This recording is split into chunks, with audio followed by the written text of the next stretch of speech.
আমি কেন হিন্দুত্ববাদের বিরুদ্ধে এত সরব? অনেকেই হিন্দু ধর্ম আর হিন্দুত্ববাদ এই দুটো জিনিসকে গুলিয়ে ফেলেন। তাই আজকের আলোচনায় হিন্দু ধর্ম, হিন্দুত্ববাদ আর হিন্দুত্ববাদের বিপদ নিয়ে আলোচনা করব। হিন্দুত্ব বিজেপির রাজনৈতিক দর্শন বা গাইডিং ফিলোসফি বলতে পারেন। হিন্দু ধর্ম একটা মহান ধর্ম, ভেরি ইনক্লুসিভ, বৈচিত্র্য ভরপুর। এই ধর্ম বলে সব ধর্মই নদীর মতো, যা সব বিশ্বাসী মনকে নদীর মতো বয়ে নিয়ে সেই সৃষ্টিকর্তার অসীম মহাসাগরে ফেলে। তুমি কোন পথে যাচ্ছ তার চাইতে গুরুত্বপূর্ণ হচ্ছে তুমি সেই মঞ্জিলে পৌঁছচ্ছ কিনা। রামকৃষ্ণ পরমহংসদেব, তিনি হিন্দু, ইসলাম, খ্রিস্টান ধর্ম মতে সাধনা করেছিলেন। অবাক বিষয় হচ্ছে তিনি একজন মুসলমানের জীবন যাপন করেছেন। তিনি নামাজ পড়েছেন, রোজা রেখেছেন, এবং তারপরে তার উপলব্ধি হয়েছিল যত মত তত পথ। প্রত্যেকটি ধর্ম পরম স্রষ্টার কাছে পৌঁছার। তিনি বলেছিলেন কোনো ধর্মকে অশ্রদ্ধা বা ঘৃণার চোখে দেখতে নেই। এটা হিন্দু ধর্ম, যেখানে রামকৃষ্ণ জন্মায়, বিবেকানন্দ জন্মায়, শ্রীচৈতন্য জন্মায়, আর হিন্দুত্বে জন্মায় কসাই মোদী, মোহন ভগত, নাথুরাম গডসে। হিন্দু ধর্ম বলে যত মত তত পথ, আর হিন্দুত্ব বলে না।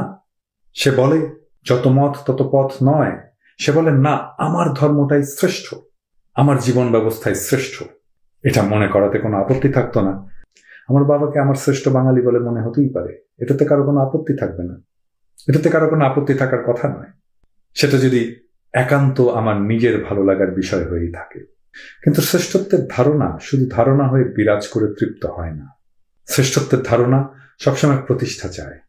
তাই শেখ মুজিব যখন শ্রেষ্ঠ বাঙালি, সেটা শুধু হাসিনার অন্তরে হাসিনার পিতা হিসেবেই শ্রেষ্ঠ বাঙালি হয়ে থাকবে না।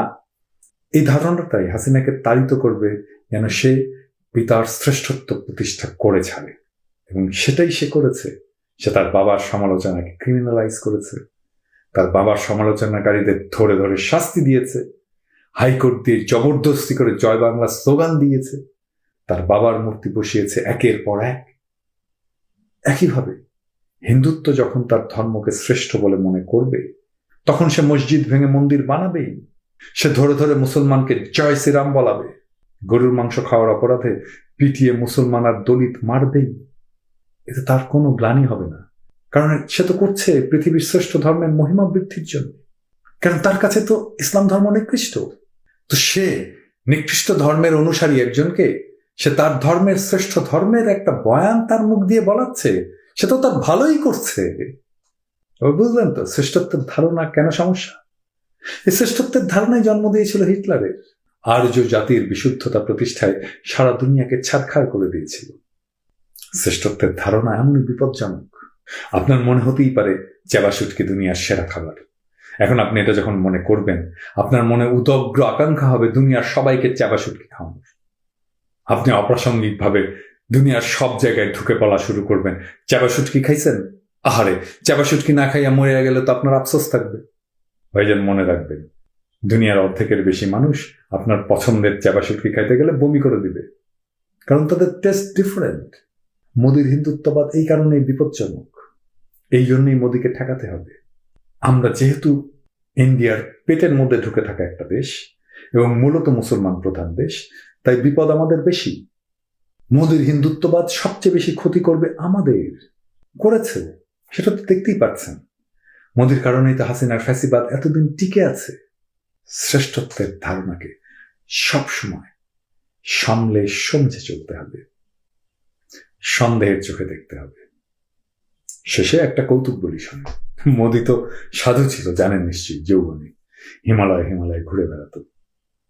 ঠিক এইভাবে তো একদিন সে লোকালয়ে আসছে, রাত হয়েছে, গেরস্তের বাসায় গিয়ে আশ্রয় চেয়েছে। তো গেরস্ত বলে, সাধু, আমার বাসায় তো ঘর একটাই, আমার ঘরে থাকতে দিতে পারছি না, তবে আমার গোয়াল ঘর আছে, চাইলে ওখানে থাকতে পারেন, আমি পরিষ্কার করে দিচ্ছি। কিন্তু সমস্যা হচ্ছে আমার গোয়াল ঘরে শুধু পাঠা আছে, বোঝেনি তো, ওদের গায়ে খুব দুর্গন্ধ হয়। মোদি বলে, কই বাত নেই, আমি গোমাতার সন্তান, পাঠার সাথে থাকতে অসুবিধা হবে কেন? তো মোদি গোয়াল ঘরে ঘুমাতে গেল। তো সকালে গেরস্ত উঠে দেখে মোদি আরামে ঘুমাচ্ছে, কিন্তু গোয়াল ঘর ফাঁকা। সব পাঠা মোদির দুর্গন্ধে দড়ি দড়ি ছিঁড়ে পালাইছে। হিন্দুত্বের দুর্গন্ধ এতই তীব্র।